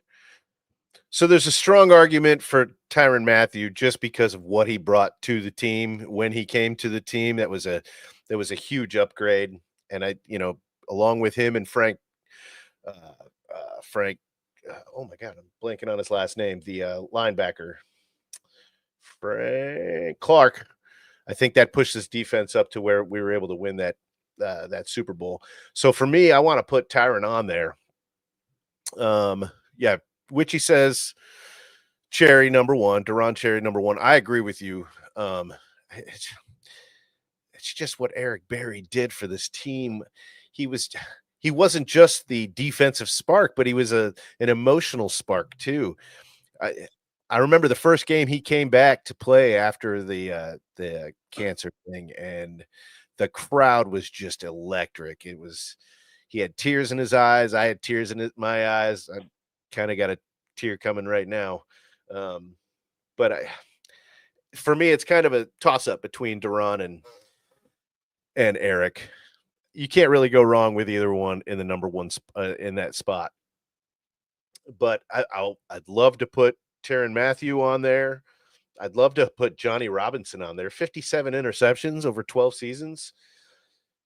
Again, this was back in the time. Wait, so this was 60-71, and then we had Emmitt Thomas with 58 interceptions from 66 to 78. So they played 5-6 seasons together. Man, that's a lot of interceptions for those 6 seasons. I will fight anybody, straight up fight you if you wanted me to take Eric Berry off of number 1. Witchy agrees. Berry will always live in our hearts, but Cherry is number 1. I think that's crazy. Look at I respect your opinion, but I disagree. All right. Okay, so Brian says Emmitt Thomas and Jerry Robinson. Yeah, but we've got Emmitt Thomas on the cornerback list. But Johnny Robinson, 57 picks. That's stupid. Yeah. That's stupid numbers. I don't see how Johnny Robinson doesn't make it. I just don't know him. I just have no idea. Like, literally, it was 20 years before no, even more. 20 years before I was born. Like, I just don't know. What year were you born? 81? 79. Oh. Okay. So I guess he started 20 years before you were born. Okay. He ended 4 years before I was born. Yeah, and then ended 8 years before I was born. I mean, that's why this is so funny. Like, people are gonna make so much fun of us in the comments if anybody watches. HD Chief said Bob is going with his heart instead of his head. I am not. Dude, I can show you. Dude, I made the Eric Berry video. Dude, if I could have put all his highlights on that video, I would have, dude. You wouldn't believe it. He could do everything. Like, he literally start from deep safety coverage and stop, like, get a tackle for a loss on a running back. I mean, he had a nose for the game. ball. That was just, if he hadn't have gotten cancer, he probably would have played for another 4-5 seasons. Like, I mean, it's unreal. Like, but I'm getting outvoted here, so I need to do the right thing and move Eric Berry off number 1. He's still on the list. You guys break my heart. He's still a starter. He's still a starter on the team. Yeah. You're going to have 2 safeties. All right. You said Tyrann Mathieu. I feel Tyrann Mathieu. Now, somebody, I don't remember who it was because they said it a long time ago, but Lloyd Burris, I think somebody liked him. I think it was Brian. HD Chiefs fan. Okay, I'm Bob. very All right. passionate about it. I'm very Take down the passionate about blood it. pressure. Oh, speaking of, I haven't. Hey, but taken dude, that I yet. totally respect all you guys. These are all opinions, man. And that's what makes it fun. It's what when you're at a bar going, no, you're crazy. So-and-so was the best blah, blah, blah of all time. You know, like, that's just what makes it fun. Yeah, well, we are known for our bad takes. True. All right, so Richie respects your passion, Bob. So if I had to choose, Tyrann Mathieu would have been the last one I know what to choose. I mean, we need chat to tell us who it's going to be. Like, So just if you want me to read the rest, Gary, Bobby Hunt. Yeah, Johnny Robinson, Gary Barbaro, Bobby Hunt, Greg Wesley, Lloyd Burris. Yeah, that's the rest of them. So for me, it's Johnny Robinson. Again, he was before our time, but just looking at those numbers, I mean, it's stupid almost. Well, here, how about this? Why don't we make Johnny Robinson our last corner and throw in Bobby Hunt or Gary Barbaro as the last safety? Okay. All right. I can dig it. I don't hate it. I mean, because our safety list is packed. James Our Hasty's corner going to get a list is snub. not as packed. Yeah, which he said Hasty, I think. I think Oh, if we do it this Hasty, way, yeah. you know, Hasty's going to take a snub. Oh, James Hasty. Oh, But I mean, Yeah. James Hasty wasn't that impressive. We just remember his name because he played during the Marty Schottenheimer time. Yeah, I think my vote is for Johnny Robinson to be the last safety. Man. It's tough. I mean, okay, so I think we got our safety list. I mean, we got to put Johnny Robinson on there. With that, I mean, those numbers, I think we got to do. And now, so the only thing we got left then is the last corner. And that's a toss-up. Like you said, James Hasty, I think that'd be an easy name to throw on there. Kevin Ross is going to get a snub. But, you know, again, that's before our time, and we really haven't had anybody in chat, you know, fighting for him too much. Yep. So Gary Barbaro, Bobby Hunt, Greg Wesley, Lloyd Burris. I'm washing my hands of it. I need somebody to decide for me. I can't. I'm going to throw out James Hasty. Tell me I'm wrong. I mean, HD Chiefs fan said, I hope Bob doesn't have a dog because he's going to get kicked later. He meant the dog is going to get kicked later. He does have a dog. And if he kicked the dog, I would never. He was talking about your passion, and you were getting all heated. That's all he was talking about. Yeah. No, yeah, no. I mean, I would hug my dog and be like, "They didn't agree with me. They didn't agree with me, but you love me. You love me." Mel would look at you just like this and go, "Yeah, my little puppy's a good boy. He's a good boy. Look, he's a good boy." Yeah, You're gonna you're make me gonna have to bark. pick. I'll get Loki for the chat. Okay. I think let's put James Hasty on there. And if anybody wants to argue that, please speak up now or forever hold your peace. I mean, Brian wanted Hasty up there. He said Barry's up there with Carter and Hasty. But I think we've got our team. If I could throw Hasty up there, I would do it right now. I have control over a lot of the stuff that we put on screen, but sadly, this is a Bob thing.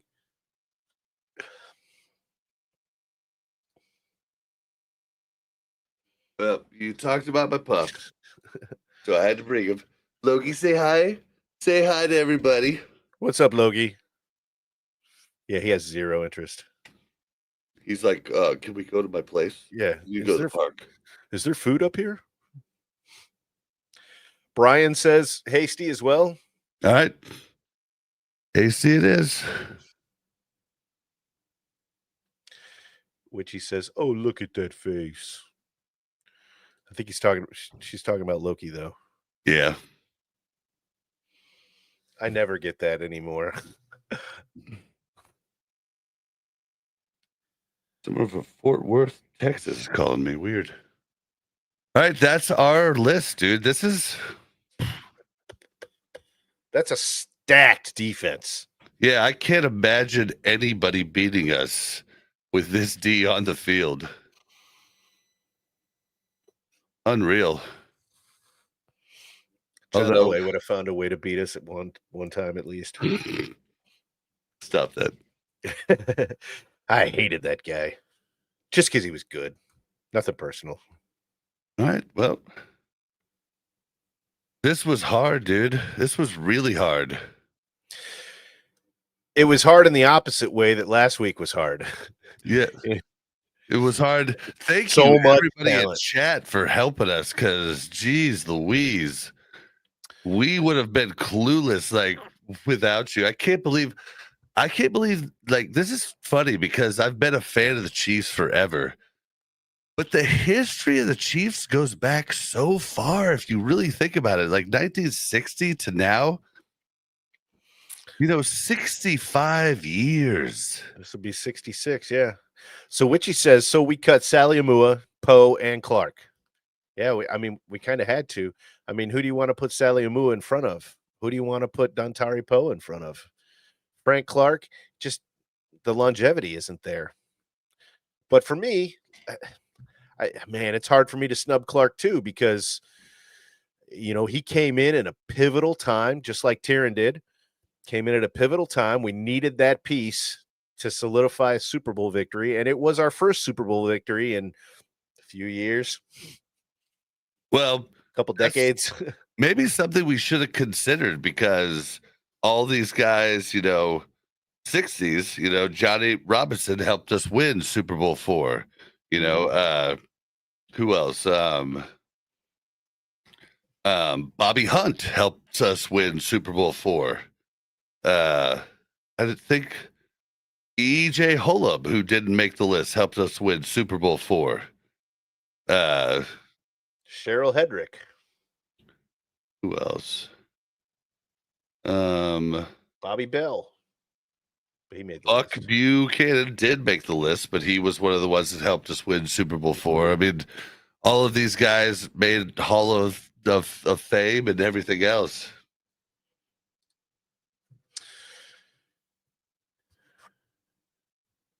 I think we made a pretty good list for, the amount of education we have with the older players, and with the help of chat, we got helped out quite a bit. We couldn't have done this without chat. We would have just been like, "Oh, no, who he is." So yeah, it would have been boring, because we're throwing guys on there with absolutely, just looking at numbers.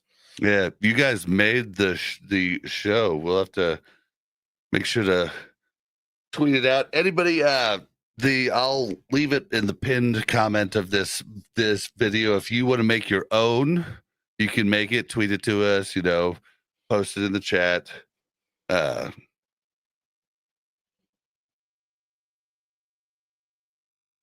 Well, HT Chiefs fans said, again, I will always be a huge fan of Sally Mua and Dontari Poe, but I think we have the right ones in place. And, it really does mean a lot that you're agreeing with us. I mean, half of the reason some of these guys' names are on here because of you guys, not just you. But yeah. Yeah, and when we're not the type to think that, oh, you're old time, you don't know what you're talking about. We respect and appreciate your opinions. It's what helped us make this list. Like, couldn't have done it without you. Yep.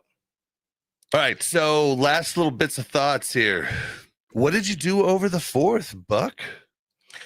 I had a really uneventful 4th. You can understand the last couple of months I've had exactly 0 days of just chilling at home. And so for me to have Friday off and I didn't have my kids at all, not that I didn't want to, I would have gladly had them over, but they had plans with mom, so not a big deal. So I literally, you even called me that night. You're like, hey, we're going to a show. You want to come? We'll get you an Uber to come out.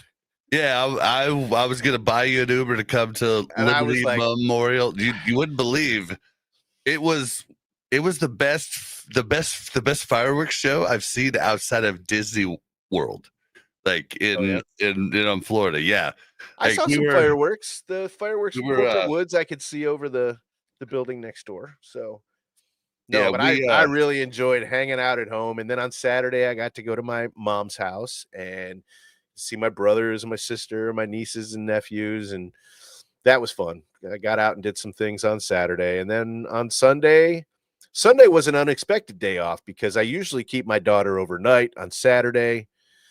And then she stays till Sunday afternoon sometime till mom wants her home again. But she decided right before bedtime on Saturday that she wanted to go home. She said, I miss mommy. For the record, she did not miss. I mean, she probably missed mommy, but it wasn't the mommy that made the choice. It was the cats. She wanted to go home and cuddle with her kitties. Yeah, fair. So at 5 years old, the kitties still beat out daddy, but that's okay. Yeah, well, I mean, you're almost as furry, but you just can't beat the cats, right? Brian says, okay, who's ready for third string? Mm-hmm. That's next week's show, Brian. So yeah, we got so last year we actually had a crazy cool 4th of July. We got to go to Seattle, and we were at this house. Like, I mean, I don't even know where this type of money comes from, but we met some friends. We went to their parents' house, and it was unreal. The view we had of Seattle, like the Space Needle was to the right, the whole river or lake or whatever it is was to the left, and we could see the entire city and all of the fireworks. It was crazy. But like 3 years before that, we sat at home, and just listened to stuff going off. Yeah, when you get into your years a little bit. I'm not trying to disrespect you, Brian, or HT Chiefs fan, but I just turned 50 this year, and it's like, man, sometimes it's nice to just let the knees rest. Well, we got hooked up though. We got the VIP tickets to the Liberty Memorial. We were literally sitting there just right, when there's the 2 walkways down, the 2 sidewalks. So we were sitting in the field that's in between those 2 walkway entrances down. Mm-hmm. It was unreal. The shots. I've like took a couple shots because I'm gonna throw them in our videos at like random times when something's good. Just throw in a couple, Liberty Memorial fireworks. Yeah, and it was a really good time. We got to park literally right next to the event, so when it got hot, Mel and I would just go sit in the car and watch TikTok videos, and then all alcohol and food was free. I mean, it was nuts. Yeah. Wow, the alcohol was free? I told you to come. I was gonna get you an Uber out there. Man. Yeah, it was it was a good time. So We're gonna have a good time this weekend. We got some plans for yeah, this we're going to weekend. 311 Friday. Yeah, we are. You This know, is I'm going to Shine down the end of the month. Are you? Yep. That was never a big one for me, but 311 Let's was buy me a second chance, Buck. yeah, that's fine.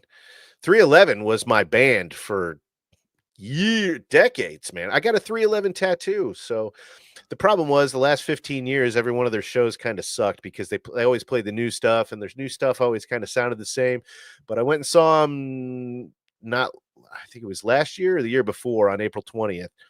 And it's at the same venue that we're going to see this the show on Friday, and they played every song off the first 3 albums, and I mean, I was in heaven. It was great. Grinders. Yep, grinders. It was awesome. And then I'm going to another show on Sunday with some of my with a work buddy, Dan. We've talked about him a couple of times. You went and played golf with him on Saturday. Yep, Mhm. over the weekend. He's been a great friend of Whooped. mine for about 15 years. Whooped him in golf, by the way. Like, Yeah, I he asked I me saw to him this bring- morning. Yeah, he asked me to bring my buddy, and then they're like, "You guys want to play for money?" I was like, "We work at a golf course." Like, "Oh, yeah, it's fine. And I was like, "All right, we'll go ahead and play." We beat the next closest team to us. We beat by like 9 strokes. Yeah, I saw him this morning. I said, so I heard golf didn't go so great. He looked at me all confused and he goes, dude, we had a great time. I said, yeah, I heard you got your ass whooped by Bob. And he goes, and I'm like, let me see your scorecard. It was hilarious. Oh man. But yeah, But then on yeah, Sunday, we had a I'll go great see time. Slightly Stupid, which is a reggae band. And I've seen them a few times, and it's a great show, man. It's just a fun hang. So that'll be fun. Out at Sandstone.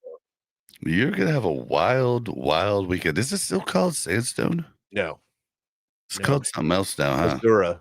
Is But that what it's called? that's what I heard, yeah. So, but if I go to just a random dude on the street and I go, "Hey, man, there's a show at Azura Amphitheater this weekend. You know where that is?" Nobody's gonna know. You say, "Hey, man, going to see a show at Sandstone." Everybody in Kansas City knows Yeah, Sandstone. you could be like, go to the place that's like right next to the Red Fest. Well, yeah, it's the Ren Fest. It's the same place, but yeah, I mean, if you're talking to nerds, they're gonna be like, "Oh yeah, okay." yeah. Well, it's gonna be great. Yeah, I will be tired on Monday, but get a couple Red Bulls, the yellow ones. So like I've only got 5 minutes left. I didn't see anything, but anybody in chat, have we gotten the Trey Smith thing done yet? I'm pretty sure we haven't. I didn't hear anything about it today on the radio, and I was listening a lot today. So yeah, I'm pretty sure we haven't gotten that done. But we're getting close. But I'm hearing that like we haven't locked down, but they haven't announced it yet. I don't know like what the deal is with them not getting it done. If they get it done, then maybe we get Trent McDuffie's done, or maybe George Karlaftis is done. Honestly, I think they're going to wait on George just because they're going to see how Giolotti does. Yep, absolutely. and they're going to see if maybe FAU, Hey, King Jamie just made the what's made it in time. Finally off work in time for a show, boys. Yeah. So Yeah, how did for the end poker of go the last? Yeah. How did poker go last week? You win some money? Thanks, buddy. Sweet hat. I got another one just like it, but it's a different color. I had that same hat. It was a gift from a very good friend. Yeah, I had that same hat. I don't know. I think it's gone now, but yeah. So other news. Who is the girl?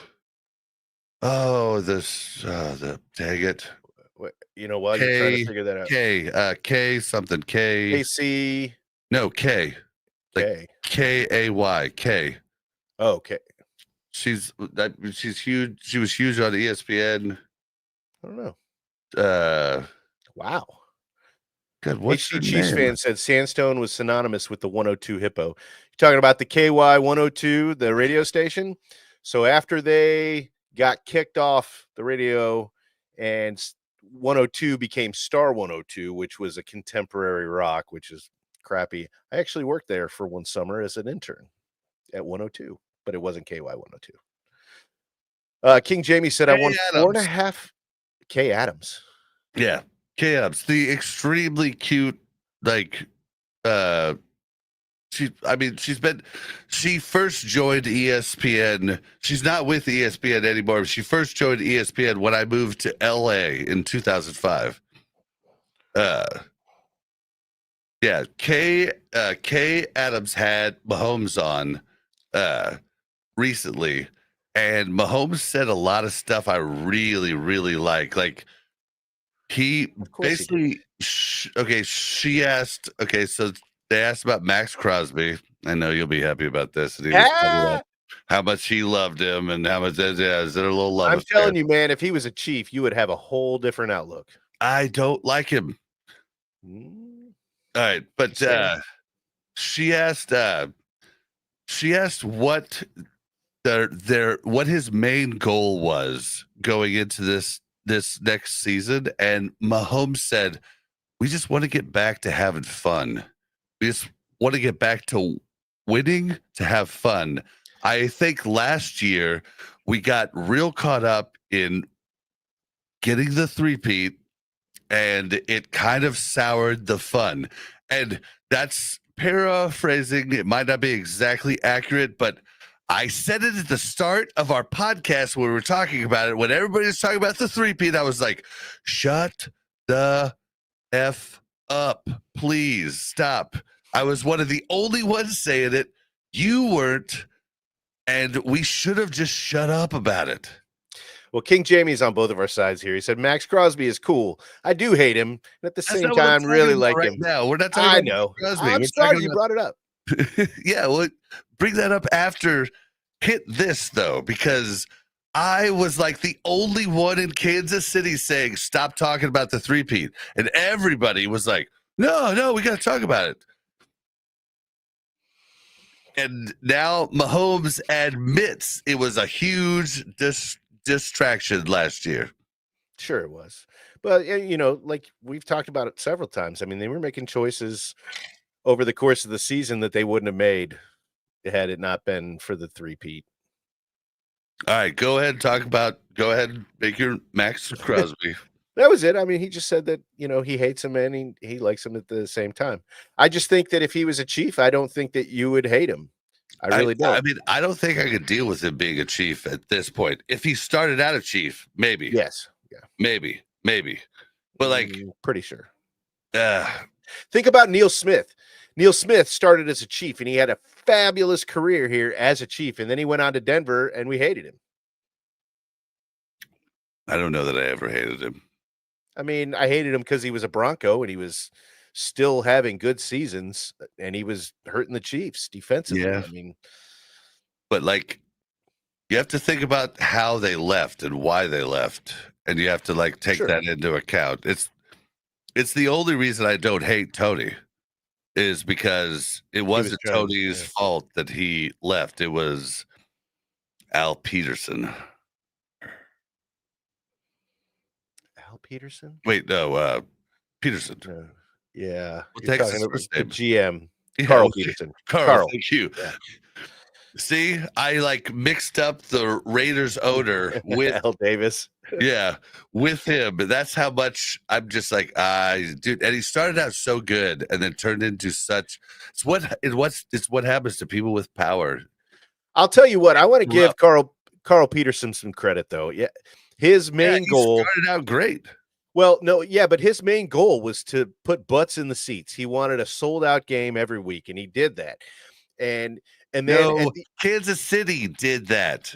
Give credit where credit's due. Sure, yeah, but they weren't before Carl Peterson started, so he had to get that ball rolling. I mean, I don't have stats to back that up. I just remember the talk about, he was making the team a ton of money, and making the team a ton of money allowed the Chiefs to move up, and now we've got 3 Super Bowl wins. I mean, a lot of the money came from back in that time. Okay. All right. All right, you have okay. So the selling out of Arrowhead did start in 1991. Okay, I did. I just thought it was since the beginning of time. I guess. Yeah, I that's don't. corrected. Well, Brian said I was at the KY 102 day in the park watching the fabulous Thunderbird. Bob's mom wouldn't let them go. LOL. That's true.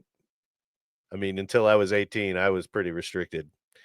Rightfully Oh, so, because super. I would have made poor choices. Yeah, and when I was 18, I did make a lot of Yeah, poor choices. exactly. Yeah. Up until I was in my Luckily, mid-20s, I was making luckily very got poor saved. choices. Yeah, yeah. Yeah. Yep. Me too. People probably wouldn't even watch this podcast if they knew. Actually, some people watching this podcast actually know my history. And, Yeah. Yeah. yeah, yeah. Nothing. I did nothing bad, guys. Nothing. Yeah. Nothing bad. Nothing bad. And if I did, you're never gonna hear about it because it's been expunged. All right. Well, you have anything left to talk about? I think I think it was a fun show. I was feeling real uncomfortable. Chat helped us so much, but yeah, I don't think there's anything else I have for. Yeah, I would have loved to have King Jamie to hear some of the things that some of his arguments during the show, but Yeah, you know, yeah, it would have been he made it cool. by the end. Made it by the end. Yep. I mean, someday we'll have more people coming in. We'll just keep making those videos. That was a bummer about this last week. I learned a hard lesson. When you go over editing a video, don't release it at midnight right before the 4th of July. That's a recipe for disaster on your video. And Yeah, I think disaster is a bit harsh. I mean, it's not even up to 1,000. It could have And been better, but it did okay. It did yeah, okay. but I feel like it was our best one we had done yet, and it's like it's such like that 48-hour window when you get the boost is so important. Like, dude, YouTube. I wish YouTube just like gave you big ups for like making a good video instead of having to be like, all right, we have to release it this time because this is when the most people are on, and if they get impressions on it and they watch the whole video, then we're going to push it out to more people and we're going to do this. Yeah, they're all about money. So I mean, if your video has to help them, so the algorithm is in their favor, it is what it is. And now we know, and It's next just time that's how it'll go. it's All just right, such a bummer because I felt live and learn, my friend. we did so much research on that video. It took us That was a so long one. long, Yeah. dude, so long to do that video. And I don't want to do a historic video that goes back 7 years ever again because there was so much fact finding and just to make sure we were given the right stats and everything, and then to take screenshots of that bull crap and then everything. It was just Yep. and it just kills me that I released it at the wrong time and wasted your time for it too. And it's just Oh, you didn't waste my time at all. I love doing this. I mean, we were doing this at the beginning, and we had like 2 views on videos, and I mean, it wasn't for the views, it wasn't for the for the likes and whatnot. It was it's fun. This is so yeah, much fun. This is the it Mondays is. right now when we get to do this part. This is the best part of it. Getting here talking, bullshitting with you and the chatters over here. King Jamie just said he's going to start over from the beginning after this is done, and he said, "Sorry, I was late." First off, don't ever apologize to Never, us, man. never, Don't never, ever never, never. apologize to us. We appreciate every second that you get in here. Yep, yep, So, yep, Jamie, and we'll have to have you on the show. We'll have a couple rules, like no sparking up during the show, but we're gonna have you on the show here sometime this season. But the no spark up rule is going to be in effect here. Brian said, "Guilty feet have got no algorithm." That's a quote it's a misquote from guilty feet have got no rhythm, and I'm never gonna dance again the way I dance with you. Guilty feet have got no rhythm. Hey, So look I'm never who gonna decided dance to pipe in. again the way I dance with you. Your brother finally said something. He said, "Win some, you lose some. So sorry to hear it didn't perform as well as you'd have liked." Well, Bob, Matt, and if it Well, didn't get every single second and every benefit that it could have, then there's something he could have changed. And Well, he's I did kind the of a right thing, perfectionist though. like that. I sent it to Johnny. And Johnny, my boy who, started out in 2003 working for the Viva La Bam show, still works in Hollywood. He gave me about a 10-page dossier of things I could change. It kind of hurt a little bit. It did a little bit, but it's very appreciated. He gave us a lot of good tips that I think are going to help in the future. Things that I just didn't see that him with 20 years of the industry and Hollywood helped us, talk about. Like it helped me see exactly what he was saying. So that was cool. But before we go, last thing, we do have a pretty exciting guest coming on. It'll probably come out Friday. It'll be a little collab we're doing with somebody else. He may or may not be really big in the Chiefs space, or he may or not be really knowledgeable about the Chiefs, or he may or not be a real person. I don't know, but he's very busy, and I'm scared to like to like hint to what he said that we're going to record. So I'm pretty sure we are. So you should definitely watch out. Probably Friday. It'll probably be coming out Friday. Let's say Friday Saturday evening. to be safe, because just check Friday or Saturday evening. It's probably coming out one of those times.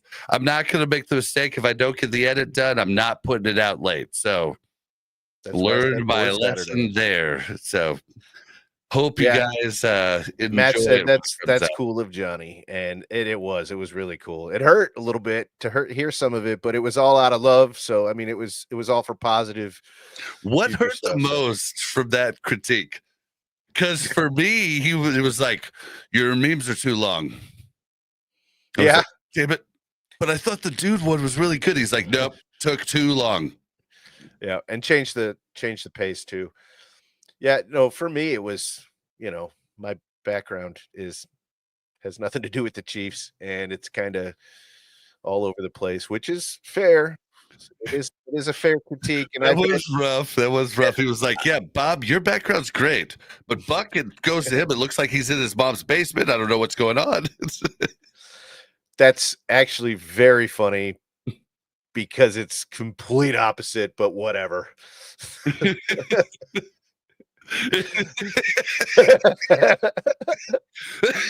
Whatever. But you know what? This is an example of how you can polish a turd. Yeah, it is. Oh, we've got some guesses as to who the guest might be. Brian thinks it could be Ted Nugent. King Jamie is asking no name dropping. We just don't want to jinx it. If we say it and then something happens, he's got to change the schedule. We don't get to talk to him this week. I've given you a clue. It's going to be a him. Yeah, I'm a huge fan. I think a lot of the people here are probably huge fans. Yeah, pretty much. King Jamie thinks it might be the new Pope from Chicago. That'd be cool. I don't know that he knows a lot about the Chiefs. Max Headroom. Headroom. Brian Adams. King Jamie said Brian Adams. That's a good guess. Why not? HD Chiefs fan. This is a good guess. Taylor Swift is going to be a great interview. I'm feeling 20. Dude, if we got Taylor Swift on, we'd go our viral. Channel would blow up overnight. Yep. King Jamie Caligula. Man, you're just taking a left-hand turn and you're going... Brian Parrott, Craigster. I mean, I got a friend named Craig, but I don't think. No. It's no. You're supposed to get Craigster for us, Brian. Remember?